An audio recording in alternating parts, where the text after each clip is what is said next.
Ainda mais pela questão que o doutor mencionou sobre a bebida abusiva, e a minha pergunta vinha por esse lado, né? O uso abusivo. O que seria esse uso abusivo, doutor? E por que eu te pergunto isso? Recentemente, a gente teve também dados que comprovaram do setor de um aumento de fabricação de bebidas sem álcool. Cada vez mais as indústrias estão fabricando cerveja sem álcool, isso aumentou bastante nesse último ano, inclusive. E aí, existe uma nova modalidade que eu aprendi recentemente, pesquisando, lembra da história da zebra? Café? Não, da zebra, que é o beber uma cerveja com álcool e beber outra cerveja sem álcool. Aí bebe mais uma com álcool, bebe sem álcool. Sabia nem que isso existia, mas acabei descobrindo, trazendo as análises aqui no programa. É seguro esse tipo de comportamento, de consumo, doutor?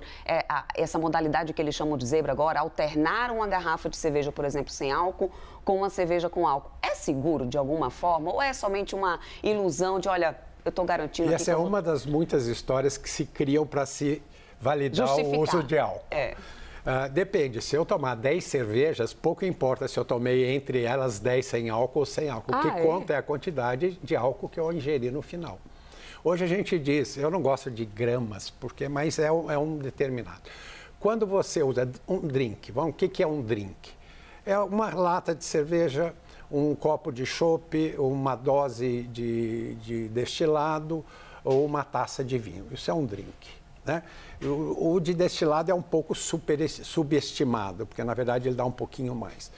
Quando você usa mais de 6 unidades, 5 a 6 unidades para o homem, e na mulher 4, você já está entrando no uso abusivo do álcool.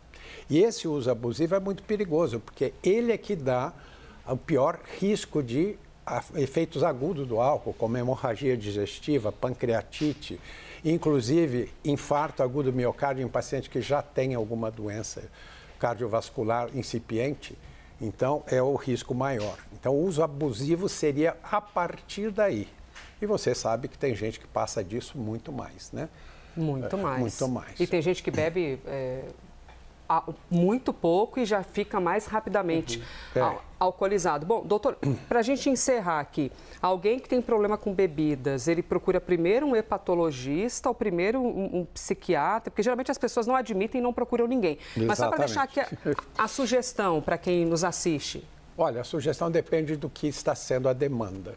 Se você tem uma doença grave no fígado, porque nós temos que lembrar que existe um caráter genético na pessoa, né? Então, existem pessoas que bebem muito e não têm lesão hepática.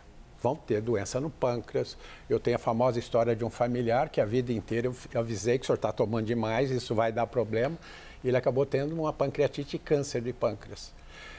Sim, o álcool aumenta o risco de câncer, câncer de mama, câncer coloretal, câncer de pâncreas, câncer de fígado, né? Vários cânceres aumentam o seu risco quando você ingere bebida alcoólica de uma forma exacerbada. Então, dentro desse critério, aquilo que é a apresentação pode ser o ponto de virada desse paciente. A partir do momento que ele percebe que ele está com uma doença de fígado, que ele está com uma alteração cardiovascular, que ele está com maior risco de ter um quadro de demência, então este pode ser o gancho para que ele, a partir daí, tenha uma motivação para isso. Eu costumo dizer um dado que é muito importante. O que se diz por aí, que isso é sintoma de fígado, não tem nada a ver com fígado. Né? Boca amarga, dor de cabeça, isso não tem nada a ver com fígado. Isso é refluxo, né? Isso é mal-estar gástrico. E nada desses remédios que se toma antes para beber, que se tem uma gama enorme deles, não fazem absolutamente nada de proteção de fígado.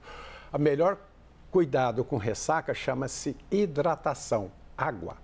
Isso melhora a dor de cabeça, melhora o enjoo, melhora o mal-estar.